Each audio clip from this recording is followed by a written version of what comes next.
Ceará Global 2020, o futuro em 360 graus. Um evento que trata de comércio exterior, investimento estrangeiro e cooperação internacional. É uma promoção e realização de Câmara Setorial de Comércio Exterior e Investimentos Estrangeiros e Câmara de Comércio Brasil-Portugal no Ceará. Patrocínio de ADESE, AECIP, APSV Advogados, Assembleia Legislativa do Estado do Ceará, BF Fortship, Banco do Nordeste, Bugabu Studio, Café Santa Clara, FIEC, Quer, Sebrae Ceará, SP Combustíveis e Universidade de Fortaleza Unifor, Fundação Edson Queiroz. Copatrocínio de Secretaria de Turismo do Estado do Ceará. Apoio de Casa Azul Ventures, Elephant Coworking, Federação das Câmaras de Comércio Exterior, Instituto Brasil-África, Junta Comercial do Ceará, Mango Ventures, Observatório France, Trends CE, Vetor Marcas e Patentes, Winds for Future, apoio institucional de Apex Brasil, Fé Comércio Ceará e Complexo do PECEM, apoio tecnológico de Mob Telecom e Project TI, TAPE, organização de Prática Eventos e Move On. Mídia Partner, Grupo O Povo de Comunicação. Ceará Global 2020. Estamos agora com mais um painel no segundo dia de atividades do nosso evento. O tema agora é um tema importantíssimo na internacionalização de negócios: as vendas online para o exterior. Teremos como mediador deste painel Mário Gurjão, CEO da Inova Mundo, e nossos painelistas serão Felipe Delacqua, presidente da Associação Brasileira de E-Commerce Cross Border, Kelly Couto, fundadora da revista Capital Econômico, e Henrique Gonzaga, gestor executivo da Fé Comércio Ceará. Ceará Global 2020. Aproveite mais este painel da nossa programação. Bom, pessoal, a gente está aqui no Ceará Global 2020, né, com o futuro em 360 graus, uma edição especialíssima, né, porque essa edição ela é totalmente online. E eu queria agradecer aqui a organização, todos os organizadores, o privilégio e a honra de estar aqui aprendendo com essas feras com quem a gente vai conversar hoje. E espero que assim, esse momento seja muito, muito rico e também, ao mesmo tempo, leve, né? Essa é a forma que eu acho que mais agradável da gente transmitir conhecimento. Então, quero dar aqui as boas-vindas ao Felipe Delacqua, né, presidente da Associação Brasileira de E-Commerce Cross Border, também a Kelly Couto, que é fundadora da revista Capital Econômica e também atua muito na área de jornalismo e marketing digital, e o Henrique Gonzaga, gestor executivo do Instituto de Pesquisa do Ceará, o IPD-CD, um órgão ligado à Federação do Comércio aqui do Ceará, economista, com experiência em governança e passagem também por grandes empresas, tá? Eu sou Mário Gurjão, sou CEO da plataforma de negócios Inova Mundo.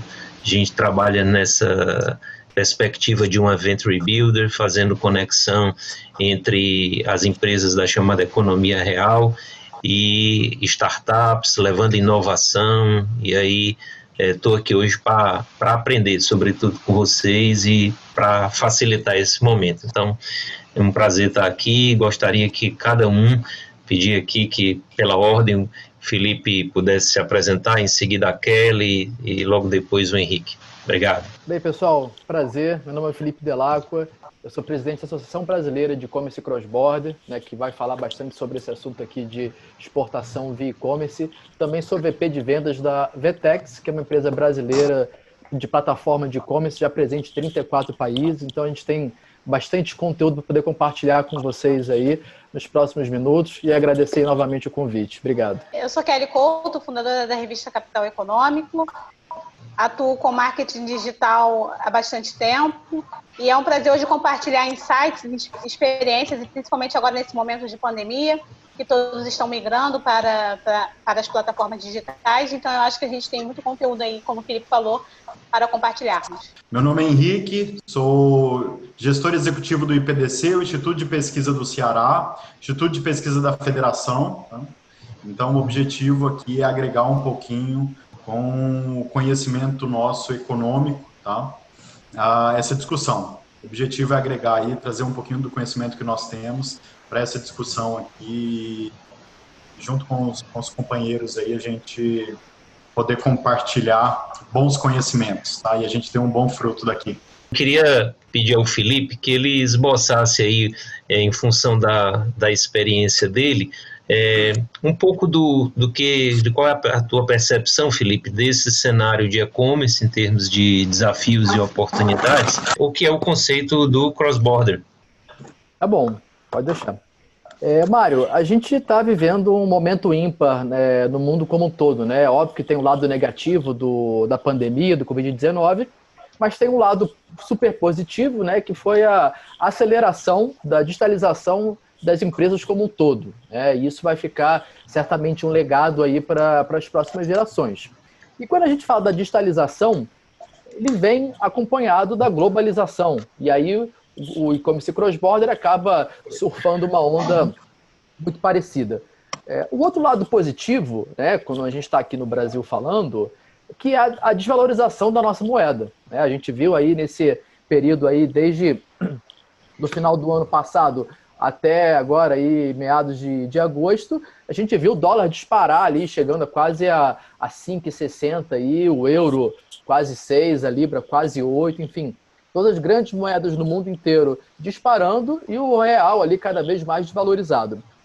Por um lado, isso é um ponto negativo, e aí depois o Henrique pode falar bastante sobre essa parte de economia, mas isso torna o Brasil o poder aquisitivo muito menor, mas para quem produz no Brasil, torna o brasileiro muito mais competitivo. Porque imagina que hoje um produto nosso que a gente venda, por exemplo, a R$100, esse mesmo produto, se a gente for apenas converter para uma moeda, esse produto vai custar ali na casa dos $20, $8. Então, o nosso produto, com a nossa moeda desvalorizada, ele fica muito competitivo nesses mercados. E quando a gente fala de mercado, até para trazer alguns dados e alguns comparativos, quando a gente fala de Brasil, só para vocês terem uma ideia, o Brasil ele deve fechar esse ano ali na ordem dos 100 bilhões de reais de faturamento apenas no canal digital, né, no e-commerce. Quando a gente vai para outros mercados, né, o continente norte-americano e o europeu, que já são mercados mais consolidados, só os Estados Unidos, no ano passado, ele fez quase 600 bilhões de dólares somente no canal digital, somente em vendas online. Quando a gente vai para a Europa, né, e pegando ali um continente muito forte, consolidado no mercado digital, a gente tem ali basicamente, entre os grandes países, um faturamento ali na ordem de 600 a 700 bilhões de euros. Quando a gente junta esses dois mercados, né, e são dois mercados que estão praticamente de 6 a 10 horas de distância aérea do Brasil, a gente está falando de um mercado de mais de $1 trilhão, comparado ao mercado brasileiro de 100 bilhões de reais. Então, é uma oportunidade muito grande para a gente poder vender do Brasil para o exterior, e aí é um ponto legal de falar. A diferença de exportação para o e-commerce cross-border é que, no caso, a gente não está exportando de uma empresa para outra, com container, continente, como é conhecido. Né? A gente está fazendo uma venda direta, né, de um CNPJ, né, de uma empresa, para um consumidor final em outro país, né? Um não brasileiro, não residente no país, e com isso você tem aí N vantagens que a gente vai falar um pouquinho mais à frente, mas basicamente, para a gente poder resumir um pouco aqui esse assunto, é você vender do Brasil para outros países, num mercado que é 40 vezes o tamanho do mercado brasileiro, e conseguindo vender com um valor de mercado muito mais alto e muito mais competitivo do que vendendo apenas para o Brasil. Queria deixar aí a seguinte reflexão para ser respondida posteriormente. A gente está falando muito do câmbio e dessa disparada do dólar. E aí a pergunta mas isso é uma janela de oportunidade, quer dizer, venda online para o exterior, ela tende a ser vista sempre sob uma perspectiva sazonal, né? Ou a gente pode estar falando disso de uma maneira mais permanente, mas enxergar nesse câmbio, nessa relação atual, a oportunidade de entrada. Mas eu queria que você segurasse aí, daqui um pouco a gente fala sobre isso, mas já pegando um pouco esse gancho, né, que ele é um gancho econômico, né, levar aqui um pouco para o Henrique essa consideração que você fez, né, de tamanho de mercado dos Estados Unidos e de países da Europa, né, se foi um mercado aí de mais de 1 trilhão, e a pergunta para o Henrique, que é um economista, um estudioso, é a seguinte: o que está faltando para a gente aproveitar essa fatia e essa oportunidade? Quais são os desafios de se inserir nessa cadeia? Obrigado pela palavra, Mário. O Felipe colocou muito bem, né? O câmbio é uma boa oportunidade. As taxas de câmbio nesse momento, né, já estiveram até melhores, enfim, durante esse período do Covid, tá? Ele é fundamental aí para dar competitividade aos produtos brasileiros fora, né? Mas outros fatores também, eles são fundamentais, e aí nós vamos para as conjunturas aí, para alguns aspectos conjunturais e estruturais, né, da economia brasileira, né? Os produtos brasileiros, que são, em sua grande maioria, competitivos, tá, no mercado internacional, né, eles são produtos advindos da agricultura e produtos advindos da mineração, né, e esse é um grande problema, né, que nos trava um pouco aí, tá, quando a gente vê as nossas vantagens comparativas, né, comparando nós com o restante do mundo, tá, porque são produtos de característica, né, não muito boas relacionados a marketplaces, né, ou vendas online, ou essa venda B2C, né, que é a venda que nós estamos falando aqui, né. Então, sem sombra de dúvidas, que nós precisamos aí diminuir o custo do Brasil, né, e aumentar a competitividade das empresas, principalmente as empresas relacionadas ao segmento de indústria de produtos de valor agregado alto, né, produtos de preço médio alto, né, que isso é fundamental. Quando eu falo produtos de valor agregado alto, eu falo principalmente produtos de margem alta, né. Por quê? Porque um outro componente importante aí, nessa venda B2C, né, é o custo de transporte, né. Isso inviabiliza um produto ou não, tá? Dada a localidade, né, e aí, quando a gente fala de exportação, esse ainda é um custo que é relativamente alto, né. Então, eu acho que movimentos, né, onde melhorem a competitividade desse tipo de indústria no Brasil, tá, favoreceria e muito o aumento aí das nossas vendas relacionadas a vendas digitais, né, B2C, tá. Então, eu acho que uma mudança nesta visão, tá, eu acho que seria fundamental aí para a gente conseguir galgar melhores espaços aí que já são bons, né. Fazendo uma outra análise conjuntural, né, o segmento de marketplace e vendas online, né, eles tiveram aí uma explosão, né, durante esse momento aí onde a gente viveu e ainda vive, né, restrições de circulação, tá, de pessoas, né.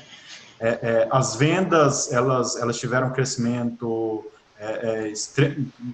exponenciais, né? Teve grandes empresas aí que possuem capital aberto na bolsa, que tiveram crescimento em alguns segmentos, em algumas categorias de até 400%, né, nas suas vendas, tá? Então, são números, assim, extremamente relevantes, né? Mas é um mercado também de muita expectativa, né? Então, quando você vê também o valor das ações, né, dessas empresas na bolsa também estão bem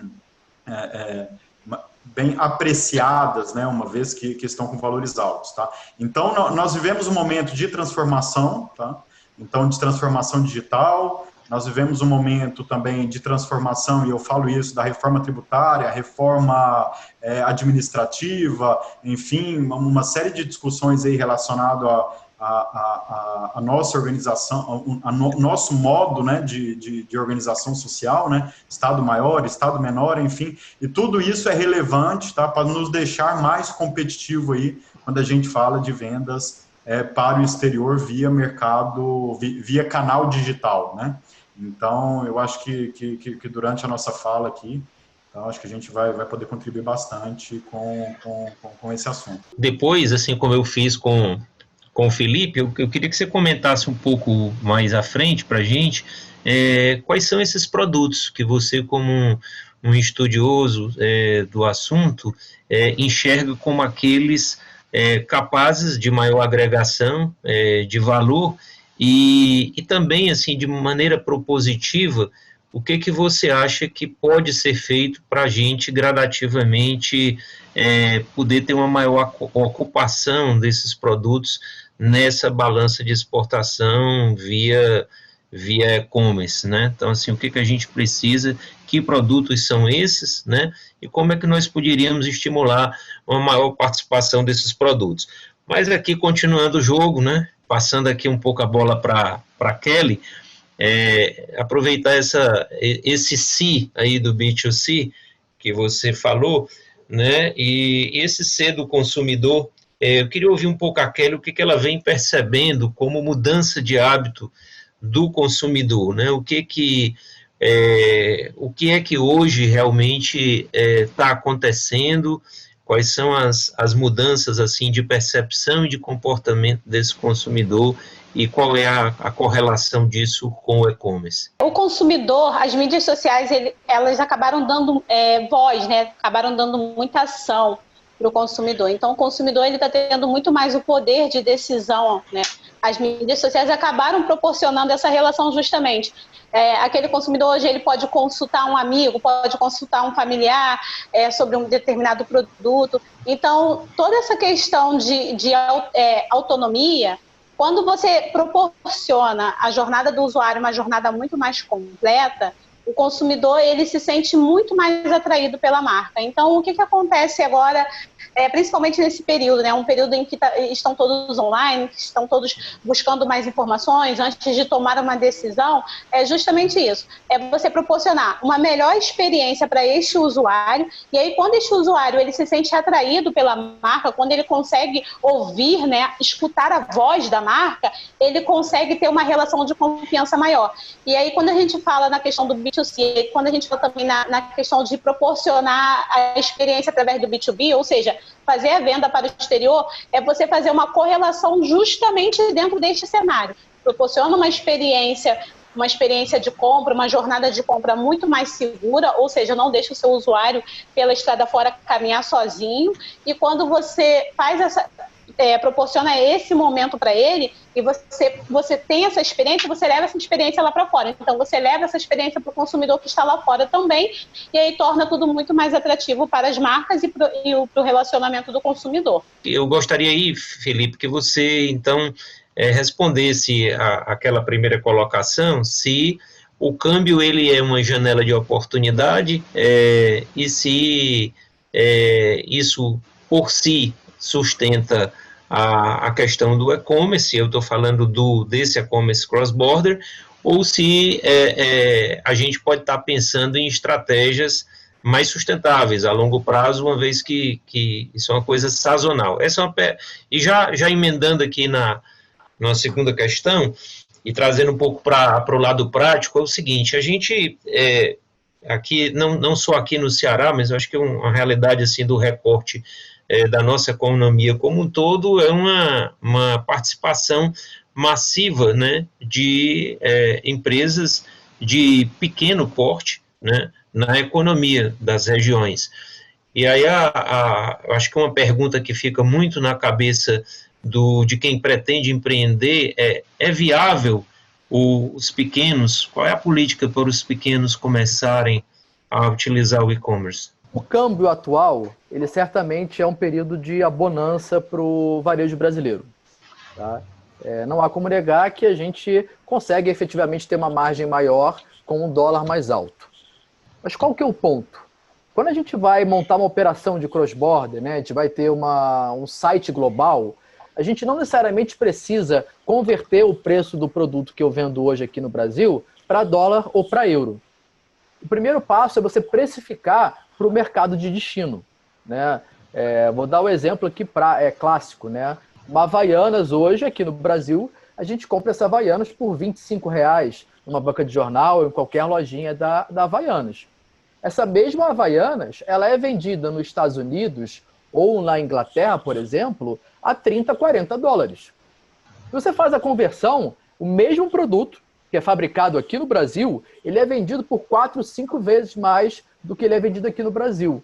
Por quê? Porque aquele produto foi precificado para aquele mercado que aceita pagar aquele valor por aquele produto. Então, na prática, se eu precificar a minha sandália da Havaianas em 30 dólares, se o dólar tiver a 6, eu estou ganhando muito dinheiro. Se o dólar tiver 5, eu também estou ganhando muito dinheiro. Mas o ponto é, óbvio que nesse momento aqui volátil, né, do câmbio tá variando, você tem um ganho maior, mas não necessariamente é um ganho momentâneo, ele tende a ser duradouro. O outro ponto importante de citar é que assim, o Brasil ele é feito para exportadores. Tá? Infelizmente, o Brasil ele só é conhecido globalmente por exportação de commodity. Café, laranja, carne, enfim, isso que a gente já conhece aí de COI salteado. Mas o grande ponto é, a gente tem diversos incentivos fiscais para quem faz exportação. E uma delas, por incrível que pareça, quando você faz uma exportação, você faz uma venda direta, né, para o consumidor no exterior, aquela nota fiscal que você emite, você fica isento de ICMS e de IPI. Né? Que são dois impostos que juntos podem chegar ali a casa dos 19%. Então imagina que uma venda que eu faça para os Estados Unidos, de largada, eu tenho menos 18% de carga tributária, né, naquele produto, além de eu poder vender num preço precificado em dólar, que pode ser, muitas das vezes, 3, 4, 5 vezes o valor que eu vendo aqui no Brasil. Então é muito vantajoso hoje para o varejo brasileiro vender para fora do país. O outro lado positivo, Mário, é que existe muito brasileiro morando em outros países. Tá? Qualquer lugar que você viaja hoje no mundo, você vai encontrar brasileiro. E o brasileiro gosta de produtos brasileiros. Né? Então é muito comum um brasileiro que mora nos Estados Unidos, que mora na Europa, que mora na Ásia, na África, ele procurar sites brasileiros que mandem seus produtos para lá. Né? Porque ele quer continuar consumindo. Um outro ponto, né, que você perguntou se isso vai continuar ou não, é a questão da pandemia. Né? Graças a Deus, tomara que a vacina seja produzida aí no primeiro trimestre aí de 2021 e que isso, de certa forma, acabe, mas todo mundo experimentou o que a gente está fazendo aqui, que é a videoconferência. Né? Ninguém mais vai ter que viajar para os Estados Unidos ou para outras cidades, outros estados, para fazer uma reunião de 1 hora e voltar. Então, aquele consumidor, que é o consumidor de viagens, ele vai parar de assistir do dia para a noite, ou ele vai reduzir drasticamente. E ele vai passar a comprar online, porque ele continua querendo comprar aquele produto. E só para finalizar, para também não tomar muito tempo, você perguntou o seguinte, esse mercado, ele atende apenas o mercado de grandes empresas, ou ele atende o mercado de pequenas empresas? E aí eu acho que esse é o ponto matador e o mais diferencial de todos. Por quê? Para fazer uma venda para um cliente em outro país, você não precisa fazer nada de alteração no seu CNPJ. Você não precisa abrir um radar, você não precisa fazer um Comex, você não precisa fazer nada que geralmente uma empresa que faz uma exportação, né, para uma outra empresa, via container, que precisa fazer aduaneira, etc., precisa. Numa exportação direta, você não precisa disso. Você basicamente vai emitir uma nota fiscal, né, onde no campo CFOP ele vai ser ali do grupo 7000, 7001, que é uma venda para um não residente no país. E a partir daí você vai fazer um invoice, que você pode emitir pela própria internet, né, que o invoice é como se fosse uma nota fiscal global, onde ela aceita faz receitas federais dos países, para poder saber que aquele produto custou 10 dólares, 20 dólares, para poder ter entrada. E só para finalizar, também para não ocupar muito espaço, uma curiosidade. Aqui no Brasil, quando a gente importa um produto, a gente paga, em média, no acumulado, quase 100% de importação. Tá? Porque 60% do imposto de importação que é o imposto federal, e depois você ainda incide o ICMS e o IPI em cima daquele valor atribuído 60%. No final, isso dá quase 90 e poucos %. Nos Estados Unidos, por exemplo, quando você faz uma importação de um produto, você compra de um site no Brasil, por exemplo, o limite lá é de $800. Então, se você comprar um americano, ele compra um produto de até $800, ele vai direto para a casa do consumidor, não paga imposto, não passa por Receita Federal, ele vai direto. Então, e o mercado norte-americano está, como eu falei, né, 10 horas aqui do Brasil, via aéreo. Então, assim, você tem possibilidade de poder vender com maior margem, vender com menos imposto, porque você é isento de IPI e de ICMS, e se o seu produto for até $800, né, que está falando ali de quase R$4 mil, aí o Henrique pode também dar a deixa com relação às categorias de alto valor agregado, você consegue vender para aquele americano sem que ele pague $1 a mais de taxa. Então é muito vantajoso e efetivamente e-commerce cross-border, ele veio para ficar, essa pandemia acelerou muito e eu espero muito aqui, após esse evento, que a gente acenda essa luz, né, de oportunidade na cabeça de cada empreendedor brasileiro, porque o seu produto tem sim possibilidade de poder alcançar novos mercados e mercados internacionais tão consolidados quanto o norte-americano e o europeu. Injeção de otimismo na veia aí. Aproveitando aí ouvir do Henrique. Henrique, é Henrique Gonzaga ou Henrique Gonzaga? Como é que você gosta de ser chamado? Diga aí. Henrique Gonzaga, Henrique, fica à vontade. Fica à vontade. Tá bom. Então vamos de Henrique. Henrique, então, pegando aí essa deixa, né, dessa gama de incentivos, eu acho que o Felipe falou, né, a uma maior, praticamente, eu não vou nem falar maior, mas um teto de desoneração significativo para compras de pessoas físicas de $800, né, para quem compra, incentivos fiscais para exportar. O que você acha que está precisando acontecer aqui, já que a gente está falando de Ceará Global? Vou puxar um pouco aqui a sardinha para a nossa região, mas esse nosso evento aqui com certeza está sendo ouvido e será ouvido aí pelo país afora. Mas o que você acha que é preciso fazer para a gente começar a dar essa virada de chave? Eu sou muito otimista com relação à situação, e eu vou falar específico do Ceará, né? Porque o Ceará nos últimos anos evoluiu muito com relação à infraestrutura, né? Com porto, enfim. Então, o Ceará hoje tem um porto moderno, né? Com capacidade produtiva, né? Quando eu digo produtiva do porto, uma capacidade de carga, enfim, de transporte muito alta, né? Então, esse é um ponto. O outro ponto é a modernização do aeroporto, né? Então, quando a gente fala de exportação aí com relação às questões estruturais, o estado do Ceará hoje ele vive uma situação de curto, né, médio e longo prazo bem confortável, uma vez que ele possui duas estruturas muito modernas, né, comparado com o restante do país, principalmente. Tá? Além disso, existem outros movimentos que são movimentos nacionais que também me deixam muito otimistas, né? Quais são esses movimentos? Né? São movimentos que discutem, por exemplo, né, a desoneração da folha de pagamento. A desoneração da folha de pagamento ela é uma vantagem? Né? Em tese, sim, porque se a gente levar em consideração a teoria econômica, quando você diminui seus custos, né, você se torna mais competitivo. Então, por exemplo, se a gente pegar um segmento que ele é de grandes volumes, né, dentro do comércio digital, por exemplo, que é o segmento de moda, né, ele é um segmento que ele envolve, né, muita mão de obra, né? E aí você, trabalhando com modelos de contratação mais baratos, né, que a sociedade hoje discute, né, uma reforma aí tributária onde vai desonerar, enfim, uma reforma dos direitos trabalhistas, de forma a desonerar, automaticamente você dá competitividade para as empresas locais. Por quê? Porque elas trabalham com uma estrutura de custo menos complexa, né? Quando a gente fala de uma redução ou de uma situação onde as questões de impostos, né, elas são mais claras, que também é uma discussão hoje relacionada à reforma tributária, você também traz uma estrutura de custo, né, menor. Né? Uma estrutura de custo menor, ela implica em produtos, tá?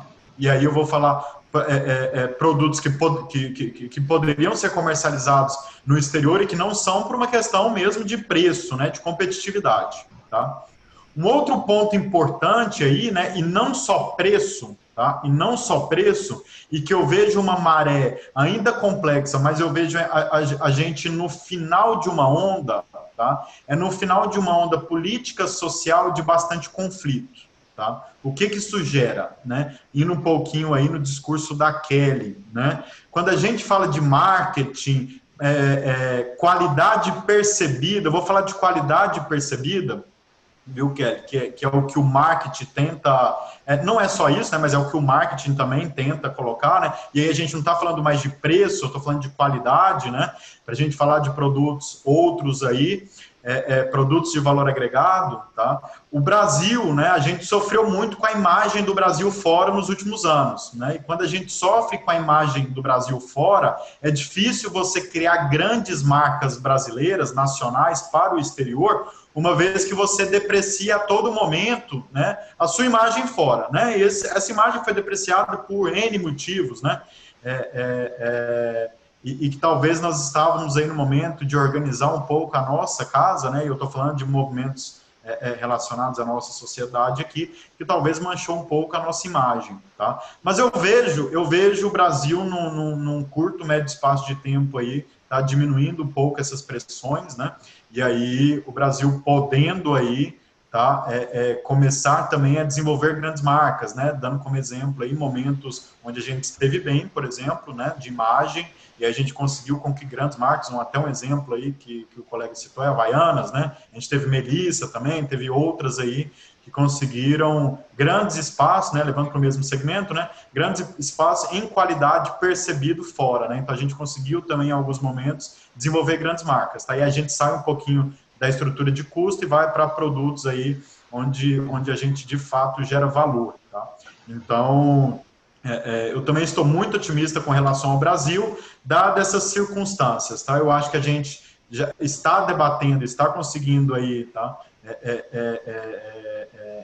Boas entregas relacionadas aos nossos custos estruturais e conjunturais, tá? E também eu acho que a gente passando um pouquinho essa fase que o Brasil vive de pequenos conflitos sociais, e a gente vai conseguir voltar a ser uma sociedade onde as pessoas voltam a ter o desejo aí nos nossos produtos, enfim, uma sociedade com características aí alegre, dinâmica, enfim, e que chama a atenção aí do consumidor em outros países, tá? Eu achei interessante, acho que foi uma pontuação aí de alguns aspectos geopolíticos e a correlação desses aspectos com a dinâmica, né, da economia e também essa questão das políticas internas de estímulo à produção. Acho que, no fundo, acho que você tocou nessa questão, né? Quer dizer, a gente precisa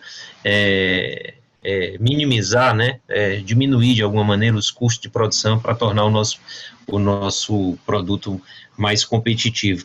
Então, mas assim, eu queria que continuar um pouco nessa questão da experiência do consumidor, depois a gente volta às questões aí mais de macroambiente, e já perguntando a Kelly, mas quero também deixar uma deixa aí para o Felipe, perguntando a Kelly o seguinte, Kelly, o que a gente precisa para melhorar essa experiência do consumidor? Por que você acha que a gente ainda está engateando nesse sentido? O que a gente pode fazer? Qual é a importância disso? Se você pode dar um exemplo aí de alguma empresa que você conheça que proporcione essa jornada. E eu queria insistir com o Felipe nessa questão do pequeno, né? Porque gente, assim, a gente fala muito de Amazon, a gente fala de Havaianas, a gente fala de Magalu, a gente fala, são exemplos que eu acho que a gente considera aí consagrados, né, nacionais ou mundiais, de grandes players, né, e de muita eficiência, muita efetividade na utilização desses canais online. Mas depois eu queria ver aí se a gente conseguir algum exemplo, né, se é que é possível dizer, mas se ocorre aí a vocês exemplos de pequenas empresas que estão se dando bem, né, digamos assim, nesse mundo aí do comércio online, tá? Mas passando aí a bola um pouco para ti, Kelly, queria que você falasse sobre jornada do consumidor. A questão da jornada do consumidor, a gente tem que pensar no seguinte aspecto. As pessoas agora, elas estão muito mais conectadas. Então, na minha opinião, eu acho que o marketing digital, ele deveria até ganhar um novo conceito, ele deveria passar para marketing de confiança, né? E aí, como que a gente gera esse marketing de confiança? Quanto mais tempo você passa na internet, mais tempo você passa consumindo conteúdo. E aí, à medida que você consome conteúdo, eu vou até trazer um exemplo, e além de trazer um exemplo, você também tocou num ponto muito importante, que é essa questão de a gente sempre dar exemplo de grandes marcas, né? Mas, falando um pouquinho desse cenário. Atualmente, a gente tem aí 2 cenários, né? A gente tem o cenário dos serviços essenciais e a gente tem o cenário dos serviços não essenciais. E aí, quando a gente fala do cenário de serviços essenciais, por si só, por conta do momento, o marketing já passa a ser praticamente automático, né? E aí, quando a gente fala de serviços não essenciais, a gente já entra num outro momento, que é o momento de gerar o marketing de confiança. É justamente você gerar conteúdo de alto valor agregado para que você possa proporcionar melhor jornada do usuário, né? Falando um pouquinho também de números, e aí eu vou precisar trazer exemplo de grandes companhias para que inspire também os pequenos e médios negócios, mas grandes empresas, quando elas decidiram apostar na experiência do usuário, elas conseguiram traduzir isso em números muito positivos. Então, por exemplo, eu tenho aqui alguns dados que eu separei, quando essas empresas começaram a dar atenção para a experiência do consumidor, desde o conteúdo que o consumidor consome na tela de um aplicativo, no próprio site, quando essa empresa consegue transformar a jornada do usuário em algo muito mais simples, algo que seja fácil, né, de consumir, ela conseguiu traduzir isso em números. Então, eu tenho dados de pesquisas de acordo com o Design Med, Institute. Nós temos aí 72% dos negócios, eles têm na melhoria da experiência, né? Eles têm o cliente ali, quando ele está no foco da atenção, ele teve essa melhoria em 72%. E aí também, quando foi consultar CEOs, quando foi consultar gerentes de produto, 73% dos entrevistados disseram sim que pretendem dobrar as equipes que promovem essa experiência, justamente a equipe de UX, para que o usuário ele consiga consumir tudo de uma forma muito mais assertiva, de uma forma muito mais direta e objetiva. Então, como que a gente consegue comparar isso com grandes empresas a pequenos negócios? Quando você consegue enxergar uma grande empresa, ela segue evoluindo, ela segue crescendo, ela segue se fortalecendo no mercado, como que eu posso trazer isso para o meu pequeno negócio? Qual é a fórmula, né? Como é que eu posso trazer esse valor para dentro do meu pequeno e do meu médio negócio? Se a fórmula hoje está em proporcionar uma jornada muito mais assertiva, então eu vou fazer isso. E aí, agora a gente entra dentro da sua pergunta, né? Mas como? É justamente gerar o marketing de confiança. Já que o meu público ele está consumindo muito mais, ele está ali passando muito mais tempo na internet, então eu vou trazer esse marketing de confiança através de conteúdos muito mais assertivos para que eles possam sim ter uma jornada muito mais completa. E aí o Felipe, ele pode até, né, complementar aí com as informações, com os dados que ele tem em relação ao próprio comércio exterior dentro da plataforma e-commerce. Quero só, antes de ouvir o Felipe, só dar um exemplo aqui rápido, contar o milagre sem contar o santo, né? Mas nessa época aí eu acho que todo mundo ativou mais os canais de venda direta via WhatsApp, e eu fiz uma encomenda aqui numa determinada empresa, e mais tarde entrei para saber como era que estava, e cada vez que eu entrava, a plataforma me dava bom dia, né? E às vezes eram questões assim de minutos. Então a experiência, né, nesse caso não foi boa, né? Porque se eu pudesse dizer para essa empresa que eu não estava, que ela já tinha me dado bom dia algumas vezes, né? Eu teria dito. Então legal. No mundo dos bots aí, né, dos chatbots, dessa interação, eu acho que a gente tem aí grandes experiências, mas ainda também muita empresa engateando e tentando, né, adequar os seus processos de venda, né? Exatamente, até pegando um gancho no que você está falando, e aí quando a gente fala de experiência do usuário e levando para as pequenas empresas, Hoje a gente tem muita possibilidade do WhatsApp, né, você automatizar canais de comunicação. E aí, para você, foi uma experiência difícil, né? Porque você não queria mais falar bom dia, você já estava em outra etapa. Então, quando a gente fala de experiência, a gente não fala só do conteúdo, ou a gente também não fala só do design, a gente fala de um conjunto de estratégias que possa reter a atenção do usuário, que possa converter, que possa fidelizar. E como que a gente faz isso? Tentando... tem uma diferença muito grande quando você leva um design, um conteúdo, de uma maneira muito generalizada, né? Então, vou até puxar uma sardinha um pouco para o meu lado, a comunicação, né? Questão de um conteúdo de um site, ali você está falando para um todo, você está falando para uma grande massa. Quando você começa a fazer a venda do seu produto via plataforma, você tem que pensar que você está dialogando com o seu usuário, está dialogando com o seu consumidor. Então, como que o seu consumidor está enxergando aquela experiência de entrar no seu app, fazer a compra, concluir o processo de compra, né, efetivar o cadastro, preencher um formulário, por fim, finalizar a compra.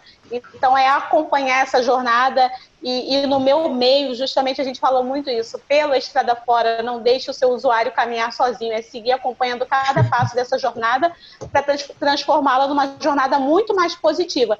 E isso vale desde o pequeno negócio, mesmo que você venda lá no finalzinho, desde que você venda na sua casa, você tira foto do seu produto, do seu docinho, você coloca lá na venda no Instagram, nas plataformas, as grandes empresas que têm todo um time ali cuidando desse processo. A gente tem exemplo de pequeno. 2, o que vai acontecer na visão de vocês com a loja física? Dentro desse conceito, né, onde muita gente vai para o digital, qual é o novo papel da loja física? Vocês puderem aí falar rapidinho para a gente. Eu fui para o Ceará já 3 vezes, lugar lindo, maravilhoso. Eu, como bom carioca, adoro lugar de praia e calor. E o mercado do Ceará é um mercado que tem bastante marca de moda praia, né? Tem diversas marcas aí até bastante conhecidas no Brasil de moda Sem praia dúvida. E de moda de esporte. Então, quando você pergunta, Mário, algum exemplo de pequeno, eu gosto sempre de dar um exemplo muito legal para quem conhece o Rio de Janeiro. Tem uma cidade do interior chamada Nova Friburgo. Tá? Nova Friburgo era conhecida no Rio de Janeiro por ser uma grande exportadora de moda íntima. Tá? Então, durante muito tempo, grandes fábricas de moda íntima, de pequenas empresas, ficavam lá na Nova Friburgo, e aí, daqui a uns 15 anos atrás, começou a iniciar um mercado de moda de sportwear, né? De roupas de academia, calças legging, etc. E tem uma empresa, que é uma lojinha pequena, né, de uma loja, chamada Honeybee.